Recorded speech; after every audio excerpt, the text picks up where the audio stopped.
bienvenue dans ce nouvel épisode de J'aime mon job. Aujourd'hui, j'ai le plaisir d'accueillir Anne Claveau, qui est coach et consultante en management. Bonjour. Merci Anne d'avoir accepté l'invitation. Est-ce que tu peux, en préambule, nous parler un petit peu de ton parcours et qu'est-ce qui t'a conduit vers ce métier? Moi, je suis coach en intelligence émotionnelle, en consultante en approche neurocognitive comportementale. Tout ça pour dire qu'en fait, je suis passionnée par les relations humaines, qui pour moi sont à la base de tous nos comportements et donc de tout ce qui peut se passer en entreprise. Voilà. Et donc, je suis arrivée là tout simplement. J'ai une carrière bancaire. Alors, dans la banque, on a à la fois l'avantage ou l'inconvénient de changer souvent de métier. Donc, du coup, on doit s'habituer au changement, à des équipes nouvelles, à de nouveaux postes, que ce soit au siège ou dans le réseau, même si j'ai été souvent dans le réseau. Et puis, donc, à des postes de management. Et en fait, j'ai toujours eu un comportement un peu différent dans la façon, à la fois en tant que manager, en fait, et bien sûr, a fortiori en tant que, en tant que manager plutôt, et a fortiori en tant que manager, du coup.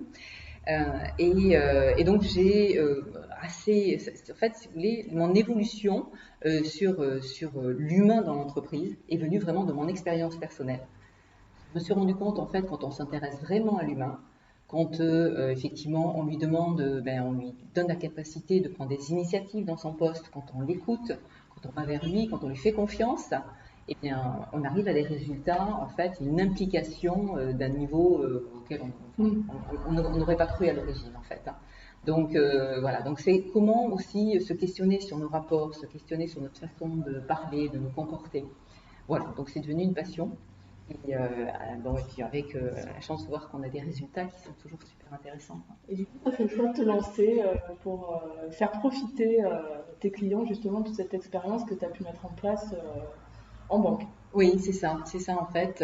Alors aussi parce que quand j'étais en banque, quand je suis devenue directrice d'agence, eh bien je me retrouvais alors effectivement à manager une équipe, mais aussi accompagner des clients chefs d'entreprise. Ouais. Et donc ces clients chefs d'entreprise, petit à petit, venaient dans mon bureau alors pour bien sûr gérer des problèmes de banque, mais au bout d'un moment, lâcher prise et se mettaient à me parler de leurs problèmes de partenariat, de leurs inquiétudes, de marché, etc. Et effectivement, il y avait vraiment cet aspect de confiance, d'écoute, et puis au moment où en fait c'était un temps pour eux, comme si enfin là, ils s'autorisaient à dire ce qu'ils n'autorisaient pas à dire à leurs collaborateurs. Et j'ai même une anecdote qui m'avait frappée parce que j'ai un client comme ça qui m'avait dit, même ça, je ne peux pas le dire à ma femme, ça l'inquiéterait. Ah oui.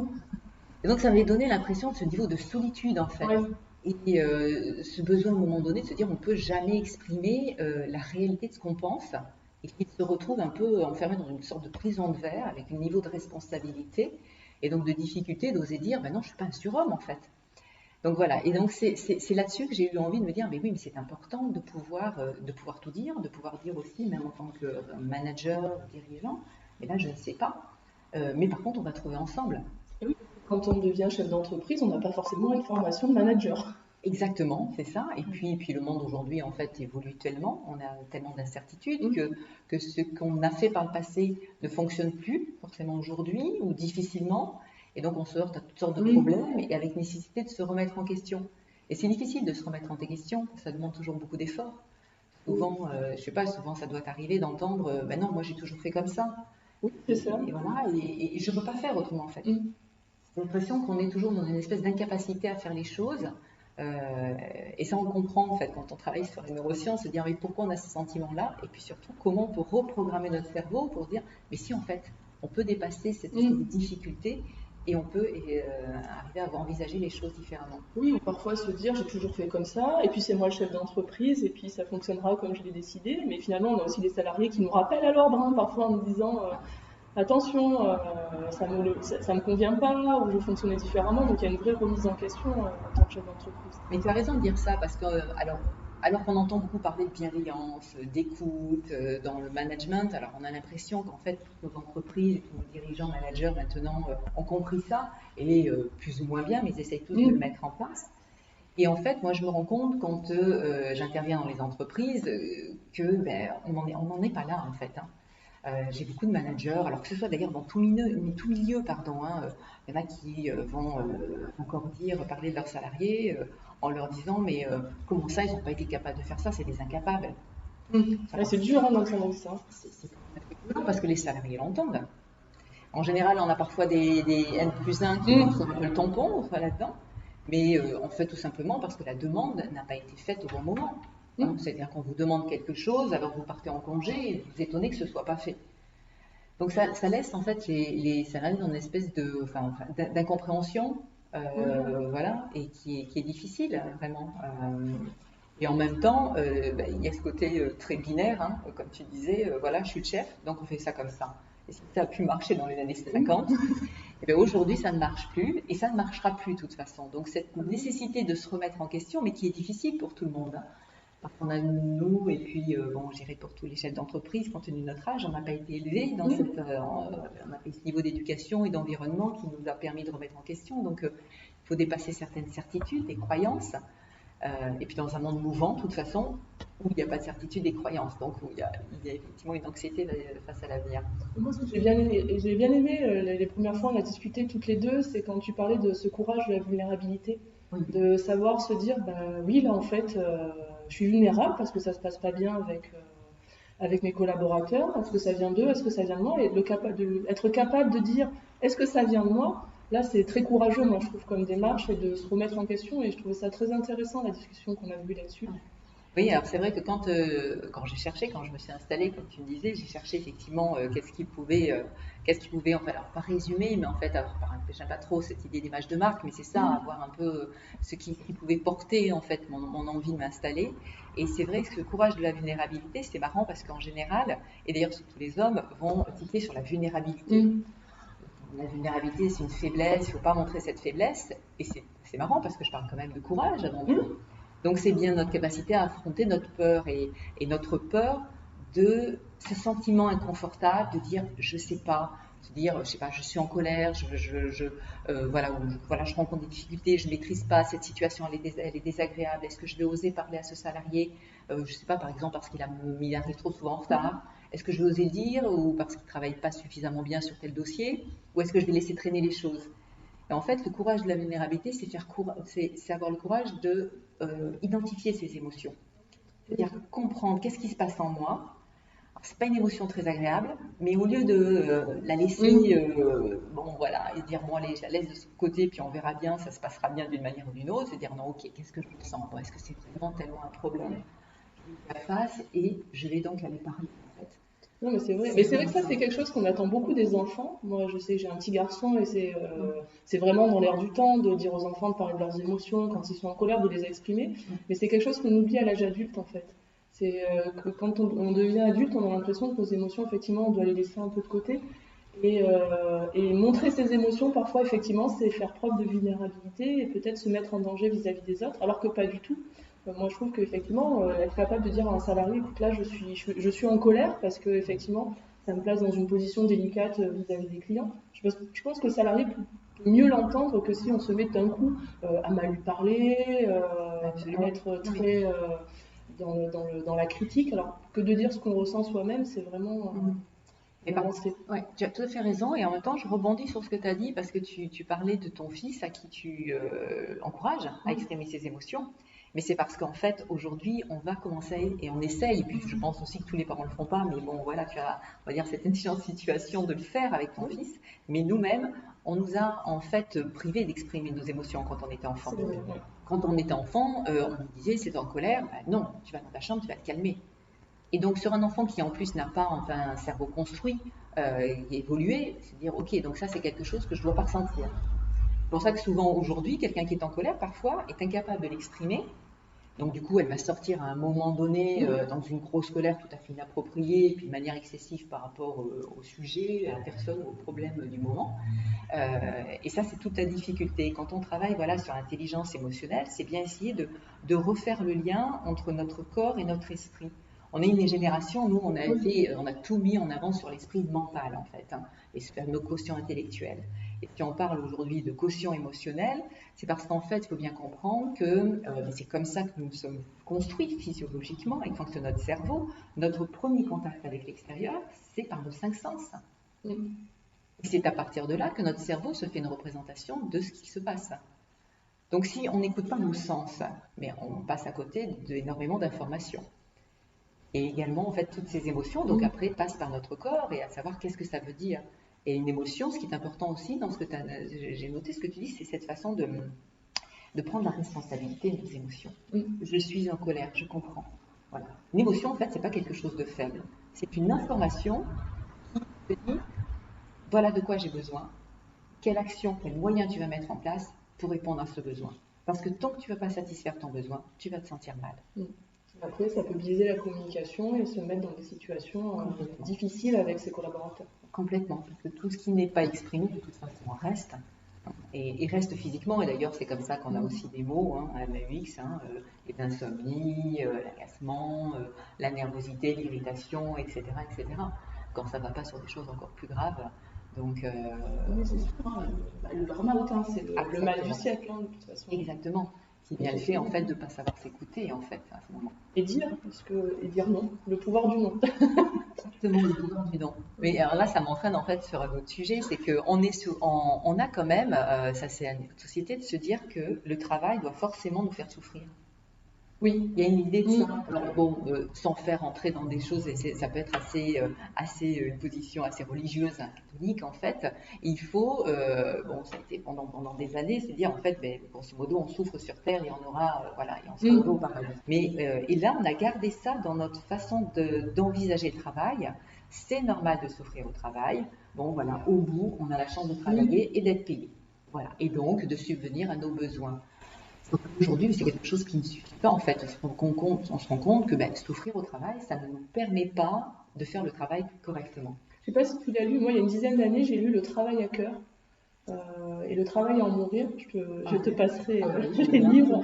Et c'est vraiment très intéressant. C'était il y a 10 ans, c'est là où la notion de burn-out a commencé à apparaître, effectivement, la souffrance au travail, le mal-être. La rupture entre le management entre guillemets à l'ancienne et le management avec ces nouvelles générations qui arrivaient, qui challengeaient quand même pas mal les managers. Et non, le livre est très intéressant. D'ailleurs, je te conseille de le lire. Je vous conseille aussi à ceux qui nous écoutent de le lire. Je le mettrai en lien. Je veux bien, oui. Mais voilà, c'est effectivement le burn-out. C'est à un moment donné, on va être vraiment en rupture soi-même par rapport à aller au travail, se dire oui, je dois souffrir, donc je dois pas me plaindre. J'en parle pas à ma famille. Et puis jusqu'à un moment donné, on atteint le point de rupture, qui arrive souvent quand on part en vacances. Oui, ça peut aussi. Oui. À se dire, le corps décompense et du coup, voilà. On est parti un peu sur les neurosciences. Oui. C'est peut-être une belle transition pour toi. Parce que tu es passionné de neurosciences aussi. Mais alors, et en même temps, quand tu dis ça, on vient aussi sur quelque chose qui est important aujourd'hui, qui est d'un point de vue des RH, la protection de ses salariés, la qualité de vie au travail. Et en fait, alors c'est à la fois chaque personne d'être capable de se rendre compte qu'on va au-delà, qu'on écoute plus encore et qu'on va vraiment bien au-delà de ce qu'il est capable de faire. Et c'est également une responsabilité des managers, en fait, de surveiller leurs salariés. Parce que, en fait, chacun a quand même sa propre façon de s'investir dans le travail. Certains ont la capacité aussi parce qu'on peut avoir un environnement familial, une structuration de sa vie qui est satisfaisante. Et puis, bien sûr, il y a des moments où les événements de la vie font que ça peut être plus difficile. Et c'est aussi une vigilance donc, des managers, des dirigeants, de s'assurer en fait à ce qu'il n'y ait pas un risque psychologique en fait de ces collaborateurs. Donc ça, c'est une notion importante où effectivement, alors moi, ça m'arrive d'intervenir et effectivement, en fait, quand tu parles de neurosciences, les neurosciences aujourd'hui, on appelle ça du neuromanagement. C'est quelque chose qui effectivement qui me passionne et qui est le fait d'avoir maintenant vérifié scientifiquement ce que Goldman avait mis à jour sous l'intelligence émotionnelle, donc il y a presque une trentaine d'années maintenant. Donc et tout ça, on a de plus en plus d'informations sur le fonctionnement de notre cerveau. Et donc, on est capable de se rendre compte justement que certains comportements automatiques que l'on va avoir, il est possible de les recabler et de aller sur des comportements qui sont beaucoup plus, alors où on va s'adapter aux situations, mais parce qu'ils sont favorables et pertinents pour nous et pour l'entreprise. Et comment tu fais du coup quand tu as identifié qu'il y avait un besoin comme ça de se réadapter?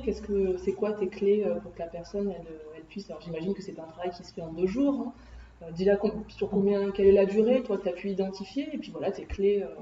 Alors tout dépend quoi. Si j'interviens en coaching individuel, alors en général on est sur une dizaine d'heures de séance, alors qui peuvent être sous forme d'une heure et demie, etc. Avec quand même aussi quelque chose de régulier parce que l'idée, il y a déjà un premier travail qui est sur la prise de conscience. Et déjà, en fait, j'allais presque dire, moi j'oserais dire presque que peut-être au moins la moitié du chemin se fait sur cette prise de confiance. Et cette compréhension de comment je fonctionne en fait. Alors j'ai un outil aussi, effectivement, tu en parlais, qui m'aide, qui est un outil de profilage. Alors je préfère dire profilage que d'outil de test de personnalité parce que je n'aime pas du tout mettre une étiquette parce que c'est complètement contradictoire. Ça voudrait dire qu'on n'est pas en capacité d'évoluer, mais qu'il faut, je dirais, s'accepter et faire en sorte voilà, de mieux fonctionner, mais comme on est.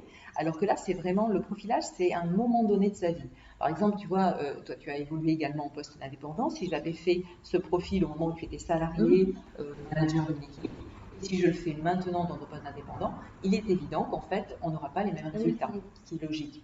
Donc, ça nous permet de mettre en avant des dynamiques de motivation. Parce que quand on est sur l'intelligence émotionnelle ou le neuromanagement, on va aller chercher, au-delà de la compréhension de soi, savoir quelles sont mes motivations, quels sont mes leviers, sur quoi je peux m'appuyer en fait.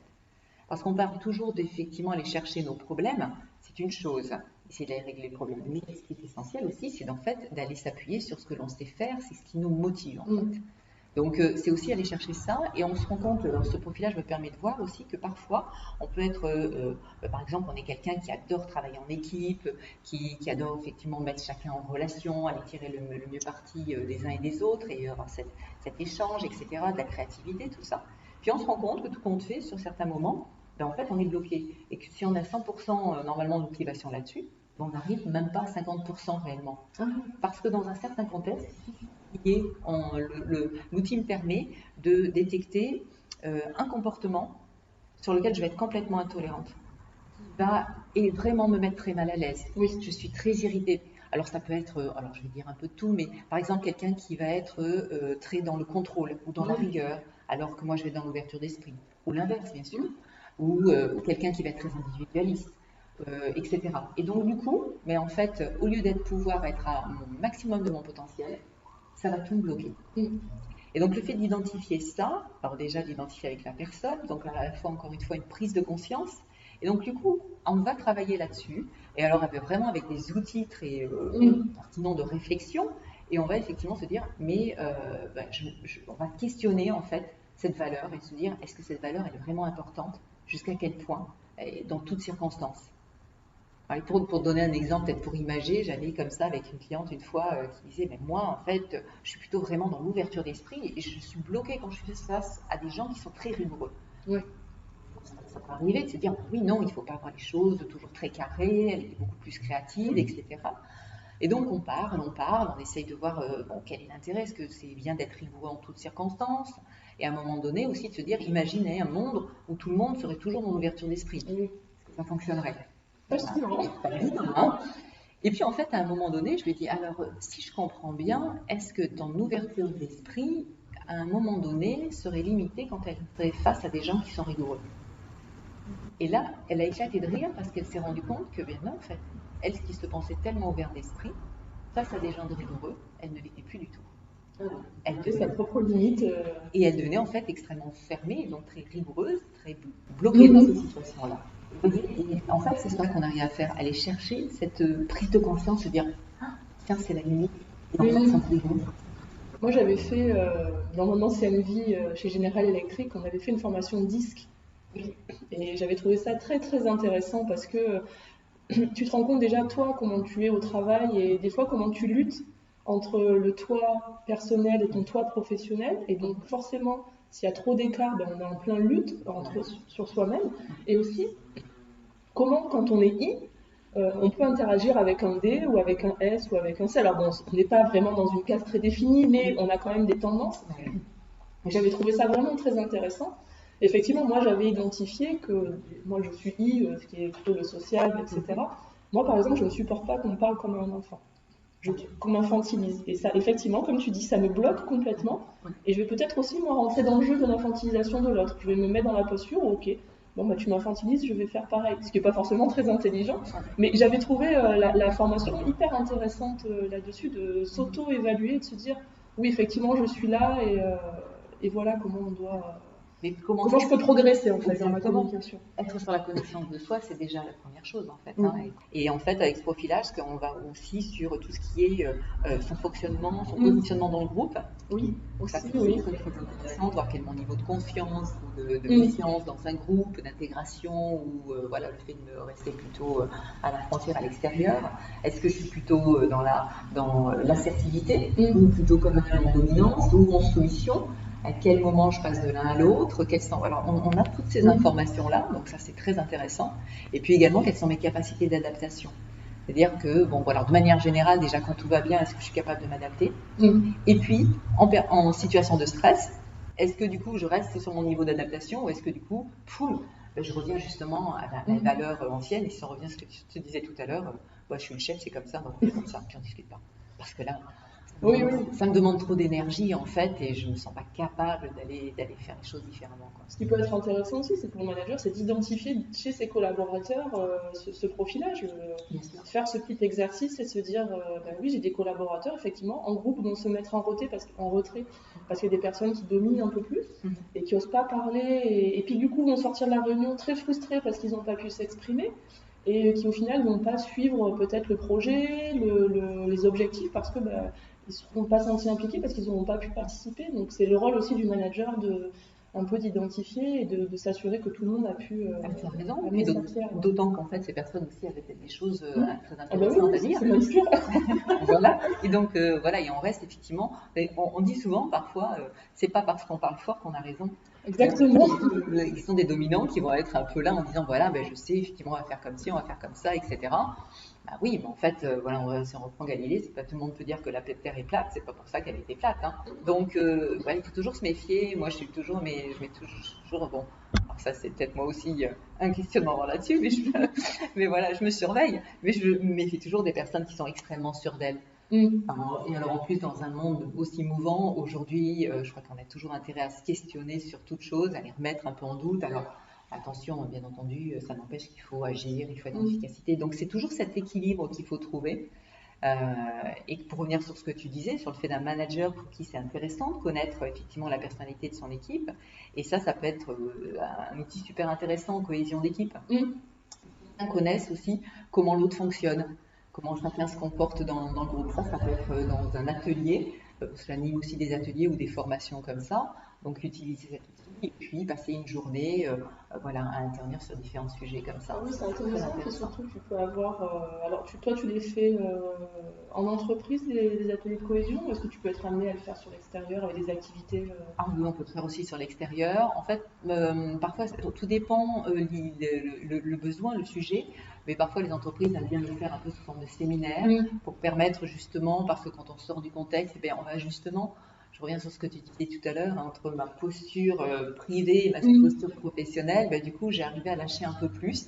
Et c'est quand même le but, parce qu'on ne devrait pas avoir tellement de différence entre notre posture privée et professionnelle. Oui, parce que vraiment, moi, je l'ai vu chez certains collaborateurs, ils étaient en souffrance parce que tellement différents dans leur posture personnelle, qui était très bien, mais du coup se mettaient des freins dans la posture, avec leurs croyances, leur éducation, avec des freins sur leur posture professionnelle. Du coup, ils étaient en souffrance parce que c'était finalement pas eux au travail. Donc c'est vrai qu'on avait travaillé là-dessus aussi, et certains ont pu pas changer, mais s'adapter et être moins en souffrance sur le sujet. Et c'est vrai que je pense que tu as raison. Les ateliers, les séminaires extérieurs, ça permet de réduire cette différence. Et puis de voir ses collaborateurs sous un autre jour. De dire, ah mais oui, en fait, lui, il adore la compétition, mais au final, je ne le ressentais pas du tout comme ça au bureau. Ou d'autres plus timides, plus réservés, finalement, des gens qui étaient très sûrs d'eux, mis dans une posture où, effectivement, du sport ou de la compétition sur des jeux, du coup, sont plus en retrait. Exactement, oui, non, tout à fait, c'est tout à fait juste ce que tu dis. Non, c'est un peu. Alors, on peut intervenir comme ça, et puis, et alors aussi, ce qui peut être intéressant, ce que je fais aussi, alors par rapport avec le neuromanagement, c'est d'arriver sur des services où on peut identifier soit un problème de performance, soit un début de conflit. Oui. Voilà. Et là, effectivement, on va aller, alors je vais faire vraiment presque plus du coaching d'équipe, essayer d'aller voir en fait qu'est-ce qui se passe et de résoudre en fait ce problème, donc d'amener les gens à parler et puis à se dévoiler. Et là-dessus, en fait, il y a aussi la responsabilité du manager par rapport à cette image professionnelle, image personnelle. Parce que quand on travaille, quand on est ensemble, d'ailleurs là, toutes les deux, quand on est côte à côte, se mettent en marche ce qu'on appelle des neurones miroirs. C'est-à-dire que je vais naturellement m'adapter à ton comportement, à ton ton de ta voix, à ta position, au discours, au vocabulaire que tu as. Alors chacun, bien sûr, on va le faire, on a plus ou moins de disposition par rapport à ça, parce que bon, on est plus centré sur nous que sur l'autre, par exemple. C'est pour ça qu'on parle souvent aussi d'écoute active, hein, rien là-dedans.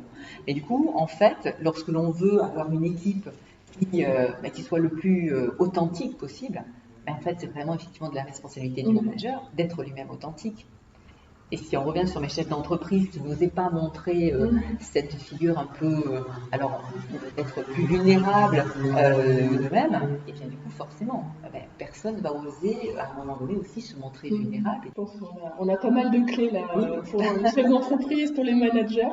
Merci beaucoup pour avoir accepté mon invitation. Je pense qu'on pourrait encore parler des heures, toutes les deux, sur le sujet. Oui, parce que je vois que tu es aussi très intéressée et que tu connais aussi beaucoup de choses, effectivement. C'est aussi une expérience, et puis on apprend effectivement d'expérience, hein, comme ça. Et oui, mais c'est l'échange, voilà, c'est ça. Donc, ravie d'avoir échangé avec toi, et puis au plaisir de continuer de toute façon. Ce sera sûrement l'objet d'un deuxième podcast. Donc je vous remercie de votre écoute. N'hésitez pas à retrouver Anne Claveau sur les réseaux sociaux, à la contacter si vous voulez avoir plus de renseignements. J'espère que vous avez apprécié ce podcast et n'hésitez pas à vous abonner pour suivre les prochains. Merci, au revoir.